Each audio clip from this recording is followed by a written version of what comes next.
Right.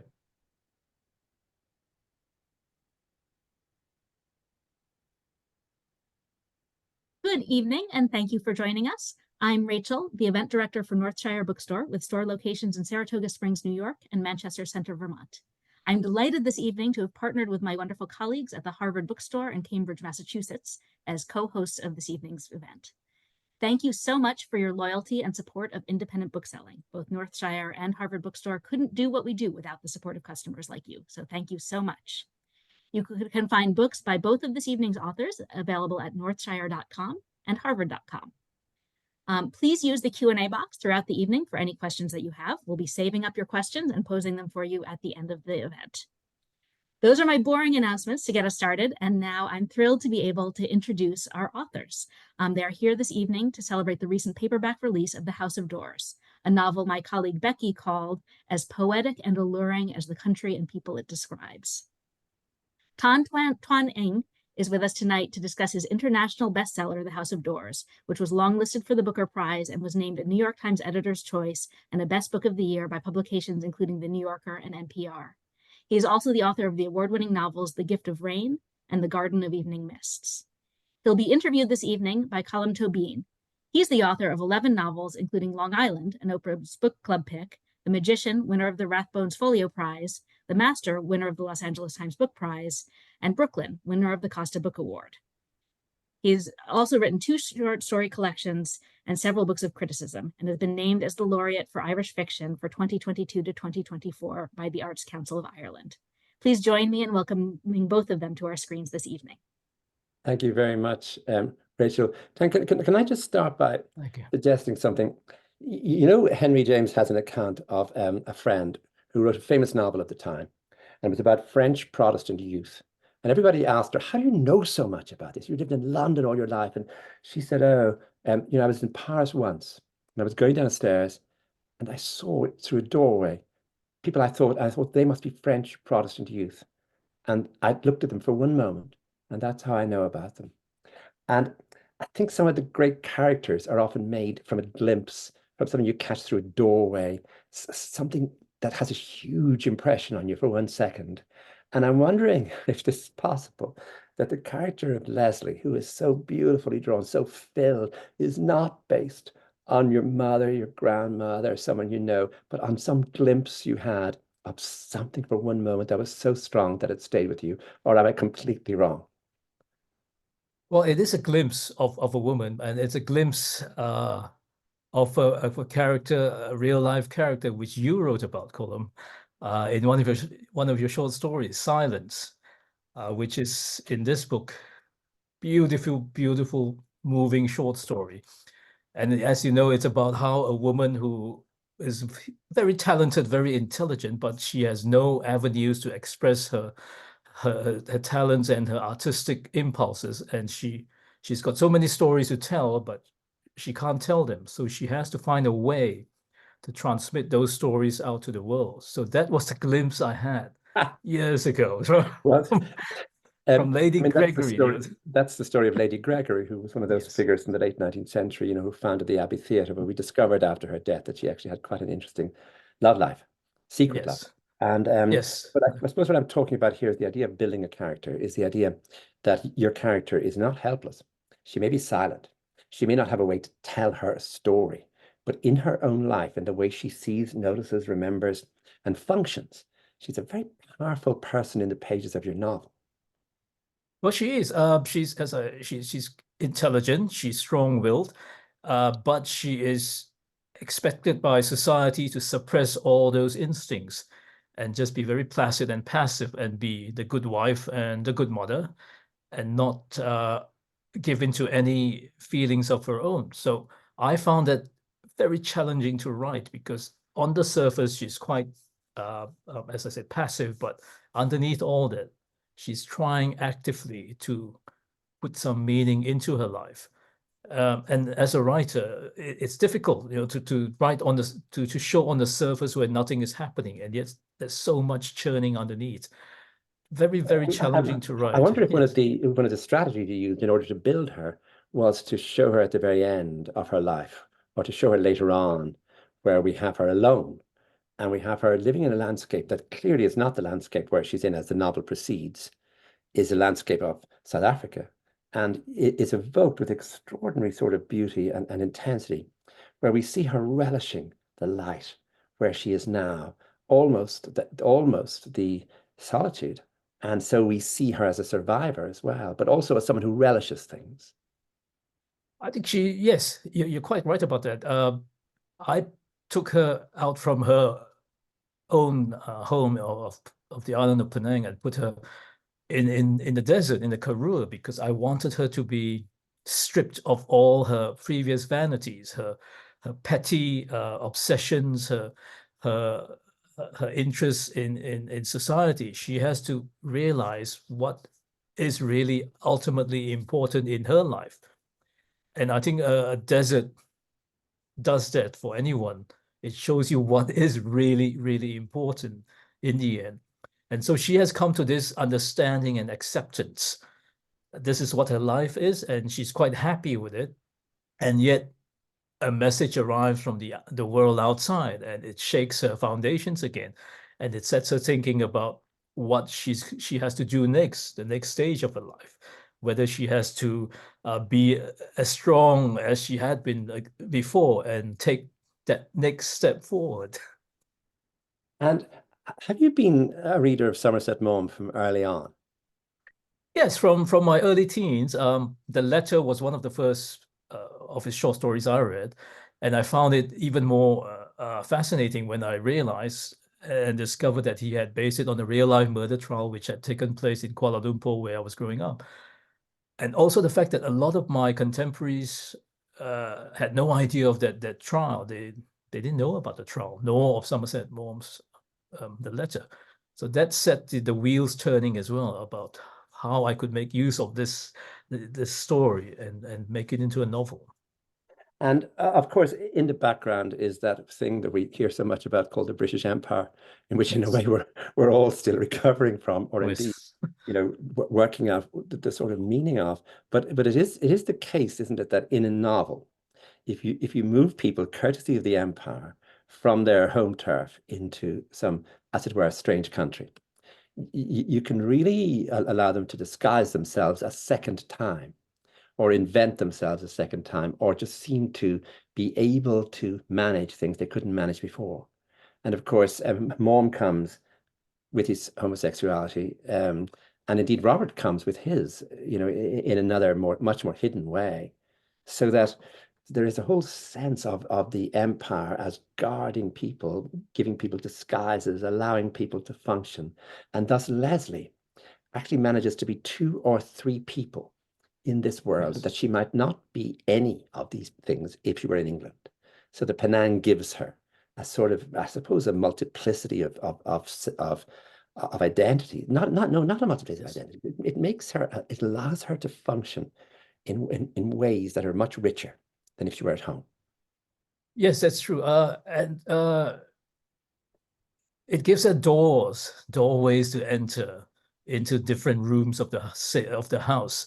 So in different rooms, she can take on a different persona, and that, I think, that's the magic of a place like Penang, because first of all, it was and still is very cosmopolitan. So almost the entire world washed up on the shores of Penang, and Penang was very welcoming to all these people. And she was born there, so she's absorbed the way of the island life, but she's also English and white, so she's very careful as well of what's expected of her from her own people. And that's one of the reasons why she's so careful about what she does in her private life, because she sees what happens when a woman transgresses the line. The example is her friend Ethel Proudlock, who was charged with murdering a man in Kuala Lumpur. So you have then the 2 timelines. And of course, in between the 2 timelines is this astonishing idea that the First World War, no one expected it. And when it was over, it was as though everyone almost forgot it, except those who had good reason not to.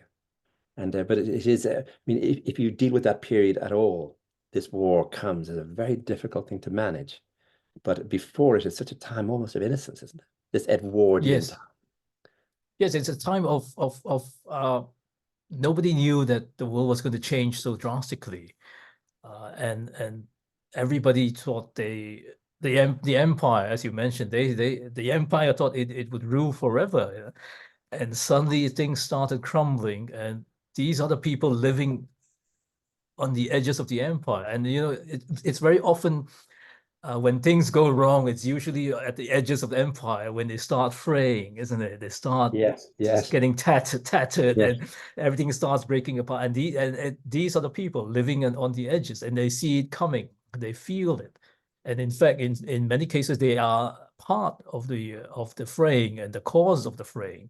So again, there's that wonderful for a writer, that wonderful opportunity to really play with it and stir things up and write about it.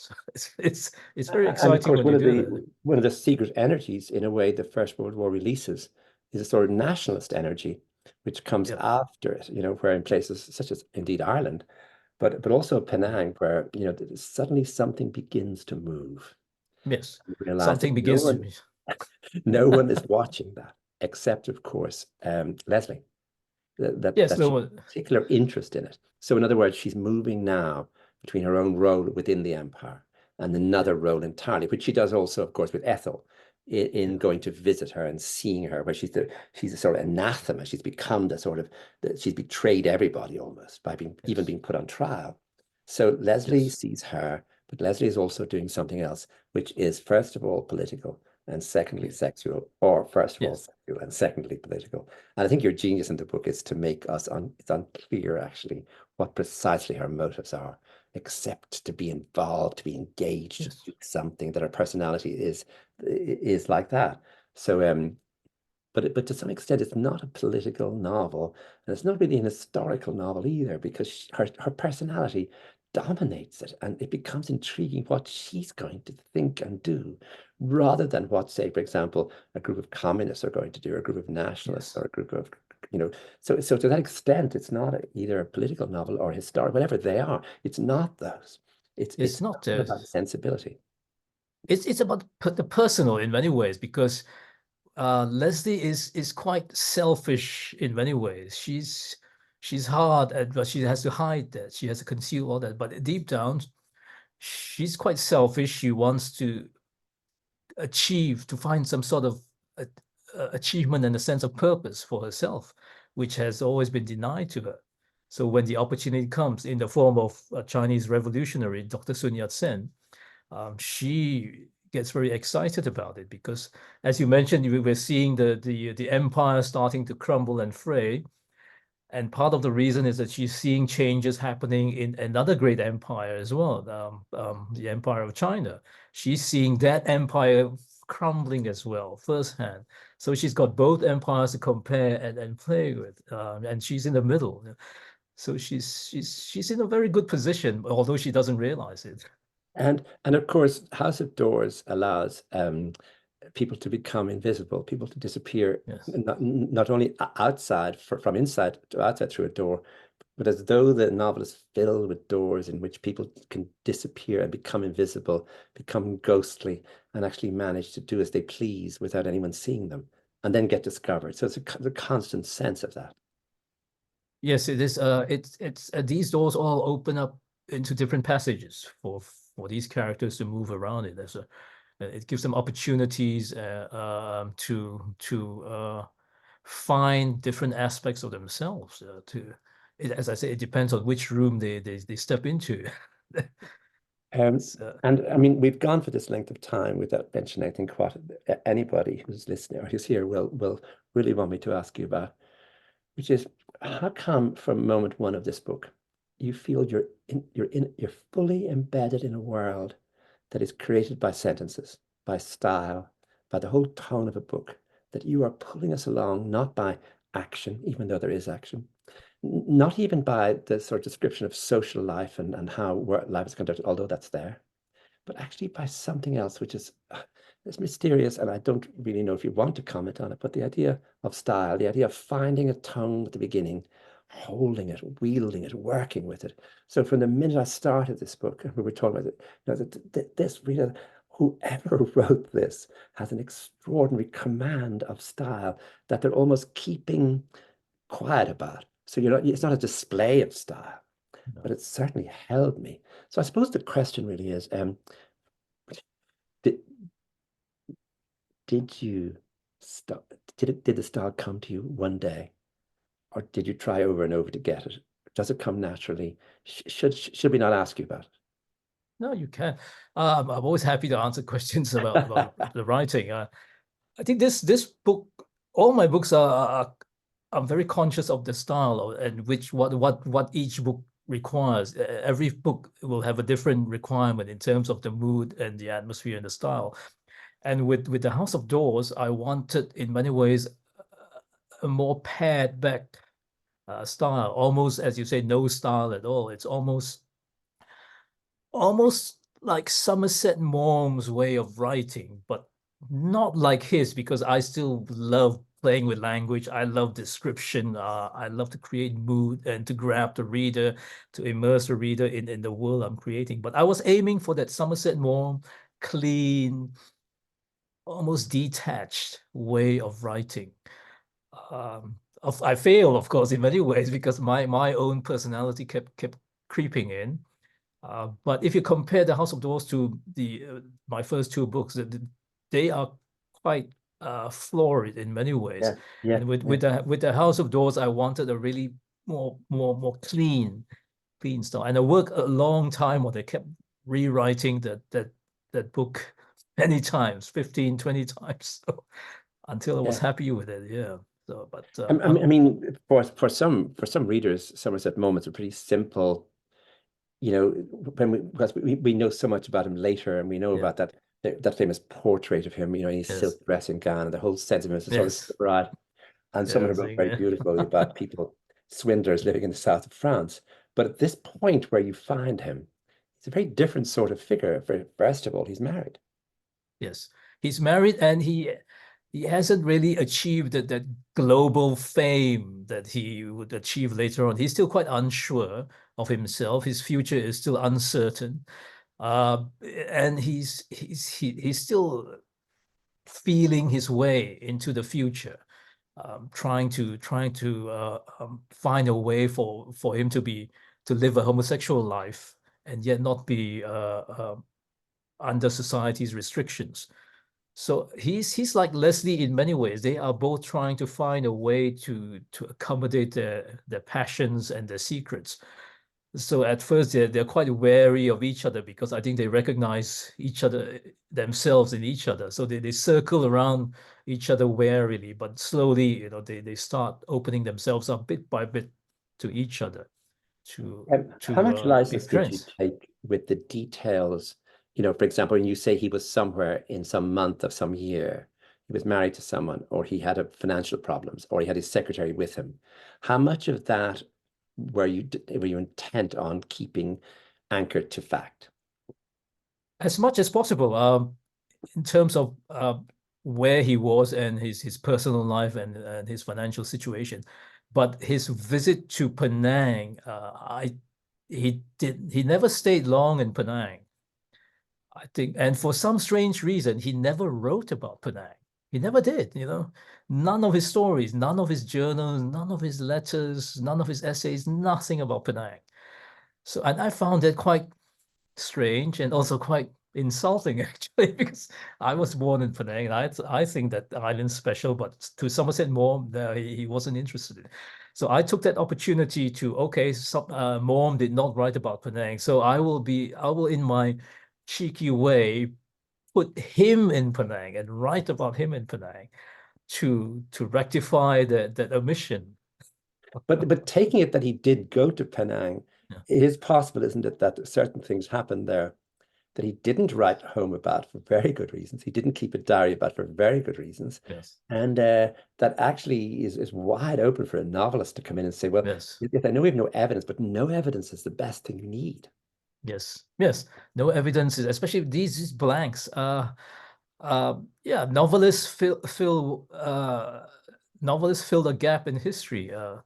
It's in the gaps of history that you and I find the most rich feels, to mind, and put our imaginations there.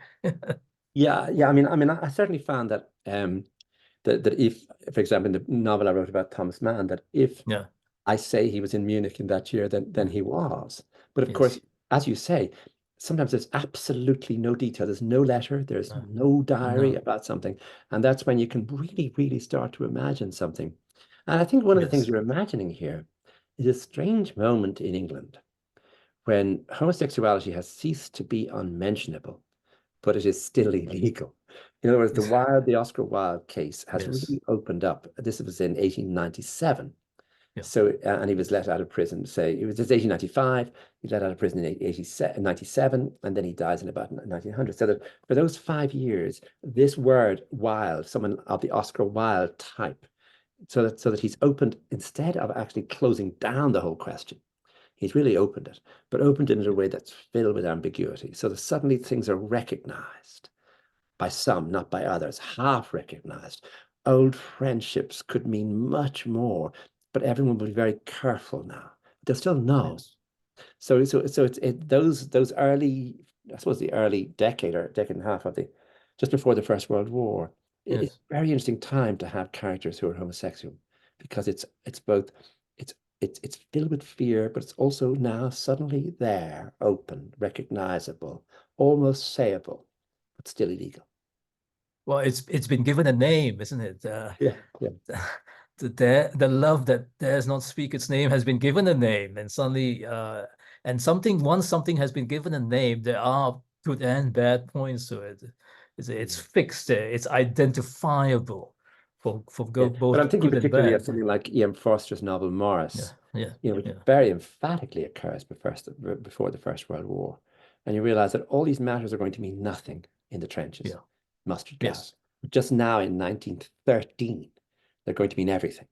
And similarly in 1911, that you have a very particular moment in history, I think, to dramatize this subject. Oh yes, and it's also I'm also interested in, for example, the example would be Somerset Maugham's wife. She, it wasn't her fault that she married a homosexual. So what is she supposed to do with her life and her marriage?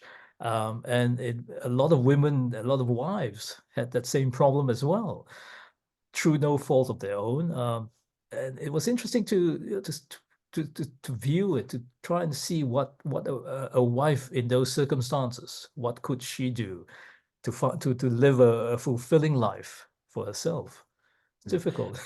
I think there's a wonderful moment in one of the Graham Greene novels where Greene has his character as some sort of minor functionary in Africa who's English, just saying that years hence he will be sitting in his club in London and he will think about this sunset, and some infinite regret will come to him that he isn't there witnessing this anymore, even though he isn't from here, he doesn't thrive in Africa. Whatever it is, hits him emotionally, that he never. I sort of love that passage because it particularly, I think, hits people who are in various countries in the empire, I suppose, before things became really rough. When Britannia did still rule the waves, before the empire became brutal and violent. And I think you can work with that as a novelist, in that you can give people not just a double life, but a sensuous life in relation to weather, in relation to in buildings, in relation to cityscapes, that you can't really give them if you have them home, wherever that may be. Well, it's to create that sense of longing, isn't it, for a home that never was? Because as you said, these people all live in so many parts of the world, and they found homes in those most unlikely places. But those homes are never permanent, because those places are in a flux. They're changing. And these people lose something. They lose a sense of belonging somehow that they'll never regain. So it's a sense that we have to capture especially in novels like The Magician, like The House of Doors. You want to wrench the reader's heart as well, and make them feel the same way. Could you take us through your own belonging, unbelonging? as to, like, for example, you're now in Cape Town. I'm now in Cape Town. I was born in Penang. And like all Penang people, I think we long for Penang, but that island's changed as well. It's become modernized. We've lost so many of the beautiful architecture, the old buildings. The sense of history is very rapidly being lost. So I feel that this loss, and it's not, but there's nothing we can do about it. So it's very, very sad. So you were born there. Yes. And I grew up in Kuala Lumpur. I went to school in Kuala Lumpur and I became a lawyer there. I wasn't a good lawyer because I wasn't interested in the job. I was more interested in writing. So when I had the opportunity to write full time, I grabbed it. And to my relief, it worked out reasonably well. So Kuala Lumpur and then to Cape Town, because I did a master's in shipping law here, and it's just a reason for a gap year. With Asian, Asian parents are not going to allow you a gap year, and then so you just tell them I'm doing postgraduate studies. Oh yes, that's very good. Good for your career. So and when you learned, when you say to me, shipping law, Penang, Kuala Lumpur, Cape Town, that I'm completely now with Joseph Conrad. I'm in a whole world of people writing about what it was like to flit between those cities or to have adventures in those cities. That has a really, really rich literary tradition. I mean, yes, obviously, we do. Yes, and we mustn't forget Anthony Burgess as well. With his Malayan trilogy. That was a wonderful. Those three books were wonderful, and I think he offended everyone. Everyone. But they were very funny novels as well, and he's a marvelous writer. But yeah. When did you read the Burgess books? About 10 years ago, 10, 15 years ago, yes. And are there sets of adventure books set in that world that are pre-Conrad or that are not literary like Conrad, of piracy, I don't think so, not to my knowledge. But they don't matter to you in any case. No. So, yes. But Robert Louis Stevenson? Well, not really either. I did not enjoy Treasure Island at all, to be honest. Yeah. No, I didn't enjoy it. But he did not write about Southeast Asia, did he? He wrote more about the South Sea Island, the South Sea Islands. Yeah. More the sort of tone of voice, yes, of being a wanderer. But I suppose the business then of building that character of Leslie, that it seems to me, and again I could be wrong, that it has to be done over time. That you can't just begin a novel, say I have a character, I'll call her Leslie, and I'll get on with my book.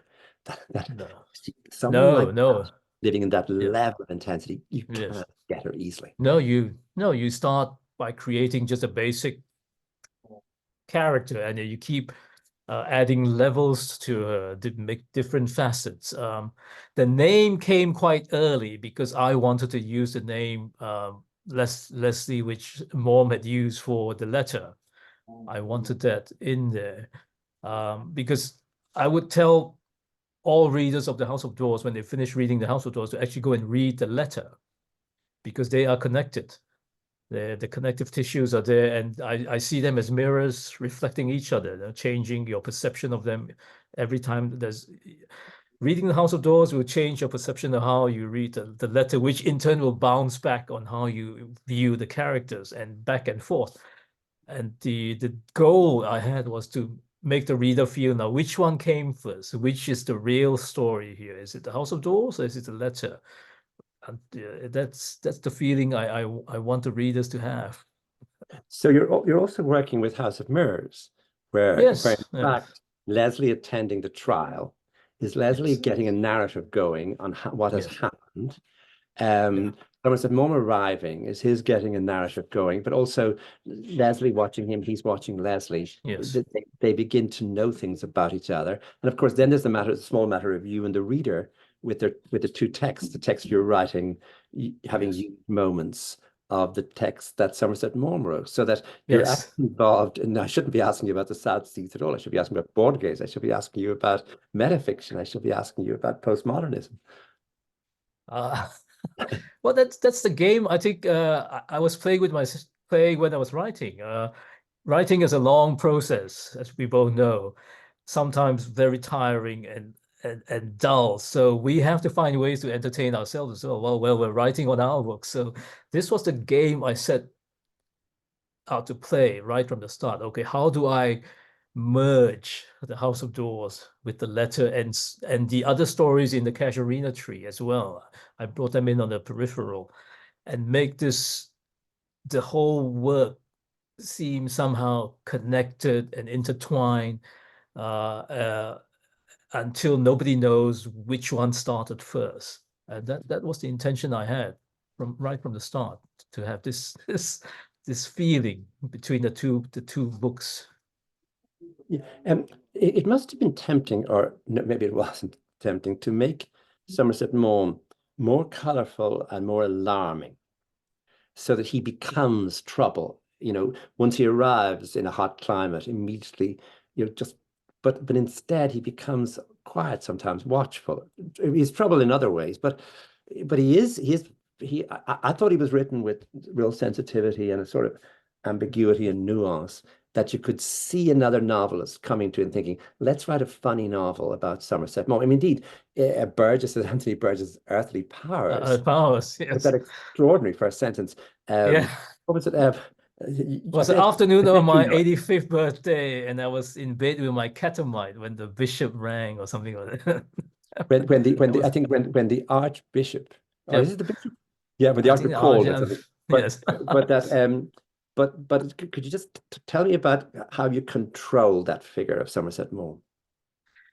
Well, I kept him very much true to what my research told me about him, that he was very shy because of his stammer. He did not like social occasions. He did not like meeting people at parties. And he was always the quiet, watchful one. It was his secretary and lover, Gerald, who was the outgoing and gregarious one, and who actually got people talking about themselves. Whereas Willie Maugham just sat there and listened and watched. He did not speak or a lot.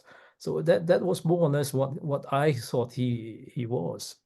The difficulty in writing the book was trying to make him connect with Leslie, because both are very careful people hiding their secrets, and it was these two watchful people, and that was the hardest part, for trying to find a way for them to open up to each other. That was extremely difficult to write. I thought you managed that with great care and subtlety and conviction, because if they connect too much, you lose them. That the plot, I want to ask you about this idea of plot. In other words, how much plot can you give this story? And the judgment is constantly about, yes, someone commits murder, or well, she certainly kills someone, and that is plot. That you go with that, but the rest you have to be very careful with. You don't make everything have consequences that are a direct result of something else, so that Leslie and Maugham can circle each other. Yes. And the reader can watch them, but that you're never, ever going to try and have something. Well, obviously, there can't be anything sexual between them, but I mean anything else. No, yes. Well, it was I couldn't rush the growing relationship between them, because it wouldn't be believable.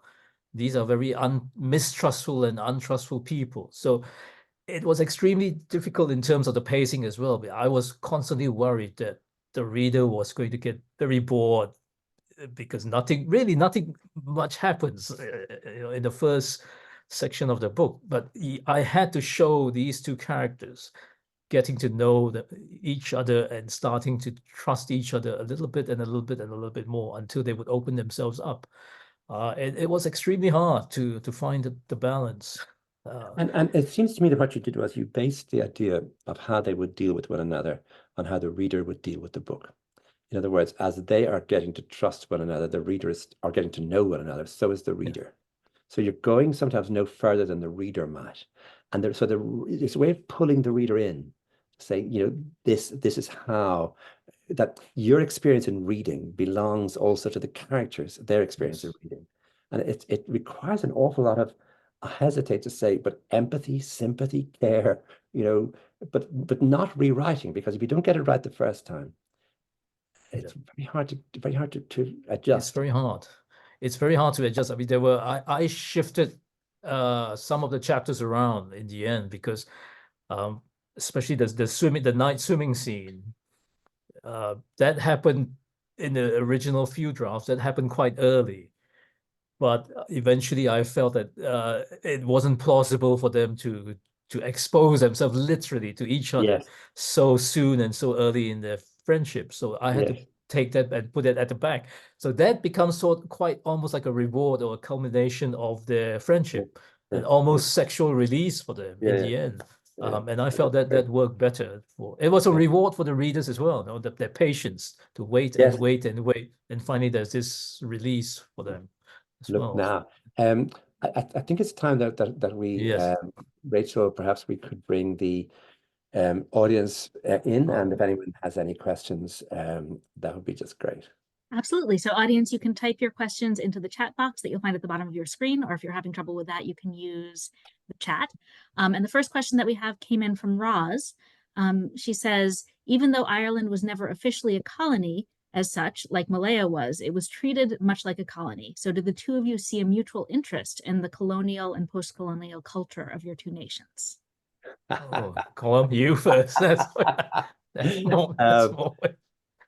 Yes, I mean, there are times when you can see the way, for example, the way Oscar Wilde, when he went to London, wrote about the English, fetishized their voices, was clearly an outsider, was clearly someone watching, utterly amused, and in a way trying to decolonize by fetishizing the colony. And there are so many novels about the English in Ireland. I mean, even someone like J.G. Farrell, who moved himself around various places with the Siege of Krishnapur and with Singapore Grip, wrote a marvelous Irish novel called Troubles. About a major trying to do his best in the very worst year, 1919. He said, "Please go home, please go home, Major." And so, you know, but I'm the only word I worry about there is post-colonial. The Irish thing is much stranger than that, because, you know, as a country, we're a full member of the European Union, and not only that seemed a natural place for us to go. So I'm not sure I'm fully ready to be post-colonial. But Ireland was an absolute colony. I mean, they took everything they could from us. Well, I think you and I our novels are not overtly political. You know, we're more interested in the characters and how the characters deal with their own lives and their society. So we tend not to bring in the political aspects so strongly. We love digging into characters more than the political situation. So and I suppose I don't like reading novels where there's an overt message or an agenda. It puts me off. So I'm more interested in how the characters relate to one another than the whole political situation. The next question I have comes from Judy. Judy says, can you please talk a little bit more about your research and some of the sources that you used? Colm, do you want to take that first? No, that's a question for you. Okay. A lot of reading, a lot of reading biographies. I watch videos of Somerset Maugham, how he talked, because he had a stammer, he had a distinct way of speaking. And for the murder trial, I had to really hunt everywhere for the court transcripts to find out how the trial progressed. I couldn't find it in the Malaysian archives for some strange reason. I finally tracked the transcripts down to the archives in Singapore. And it was a huge relief when I found it, because my book was stuck at that stage. I couldn't write about the trial at all until I read the transcripts. So a lot of reading, a lot of videos of Somerset Maugham, reading a lot of mom's books and stories as well, just to get a feel of the man through his stories.